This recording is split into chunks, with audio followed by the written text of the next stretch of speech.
1,780. So Langfur, Golden Snake and Springsteen, the sire of first, second and third for Arrowfield starter. Now back here on track, as I was alluding to, Fashion Empire, the 2, has been supported in 1.5 points from its best fluctuation, which was the opening mark, so it's continued to firm, the 2. Sebastian Murphy back on board, which is a plus considering he did ride this horse to victory when it resumed at Cranbourne. Jamoda's also had support. We indicated quite early there was money for it, but that has continued to flow. Lele has been easy, or Laleel. Mustang Kate steady, no move for Whispering Thunder, it's been rock solid. Rushing Rose is out of point, and Pond Bar Duchess also out of point. So this is a tough old race, and the punters tending to look at horses at longer odds, those closer to double figures to launch their support.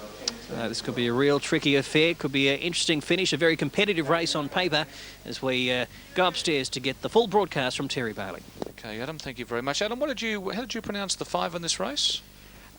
Capion. Capion, certain? No, but I've been told by a good source it could possibly be Capion. Could possibly be, okay. I heard you say something like that and you threw the spanner at me. I had a Capillion, so Capion, you reckon? Yes. I can tell you Leil is the pronunciation of horse okay, number 8. so The Yana gave me a yell from downstairs.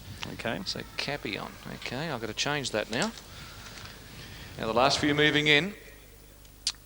Waiting for, well, Capion will be the last to move forward for the running of race 7, an open race, 22 black. Brad needs to win this in the last. Look well in the yard. Pond Bar Duchess, Echo of a Chant, Mustang Kate stand up well. Capion moves in. They're off. Capion a little slow to go. Echo of a Chant and Rushing Rose in gate 1 and 2 fast away. Mustang Kate and Jamoda wide out began very quickly. And Leileel going fast in the early stages, up about 5th, but just a little wide. 22 black and the white colours outside of it, and is now rushing forward, moving up about 3rd or 4th. On the rail is Gazing Out back in a tightly bunch feel as they head to the back from Fashion Empire. Near the tail also would have been Whispering Thunder. They were followed near the rear. Back second last is Capion, and going out to the tail of the field, Pond Bar Duchess. 22 black, caught wide, whistled around the field to go to the front from Jamoda. On the fence is Echo of a Chant, now pushed back as Rushing Rose moved up 3rd. Outside of it, Mustang Kate and White still on the track, going around them Whispering Thunder, but it's been off the track making ground. Laleel is just off them in about 5th or 6th, but it's caught out 3 wide.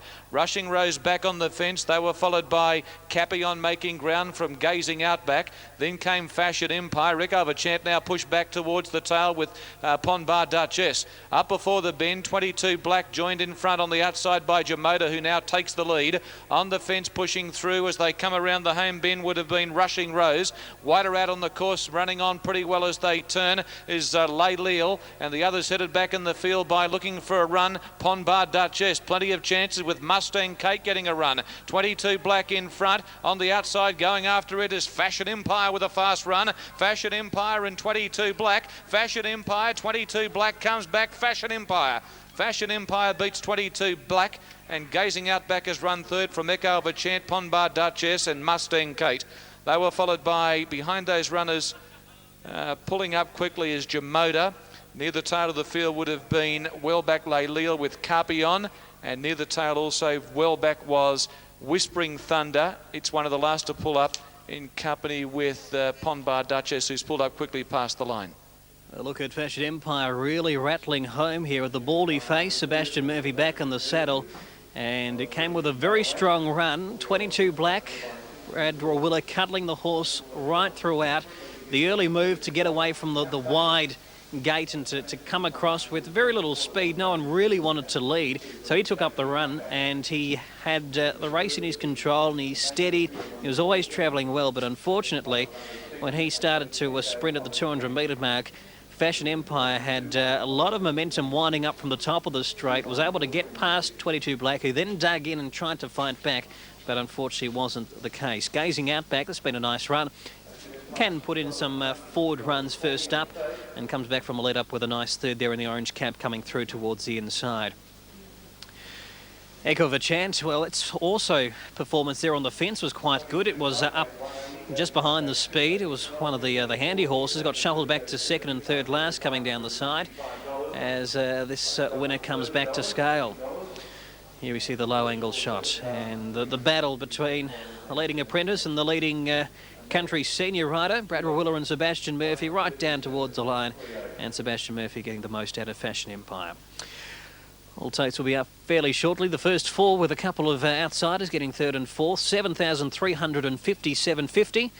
As we go back upstairs to you, Terry, just noticing Sebastian's, looks like he's copped a bit of a knock. He's got a bit of blood on him, maybe that the horse reared up and collected him.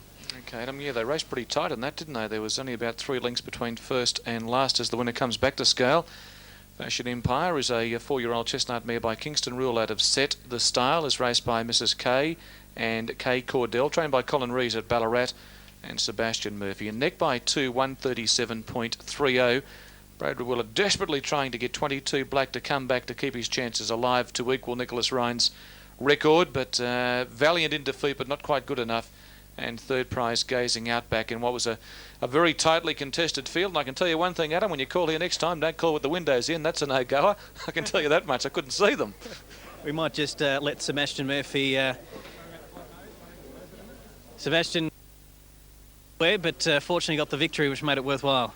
It did, yeah. I thought that she could win today, so...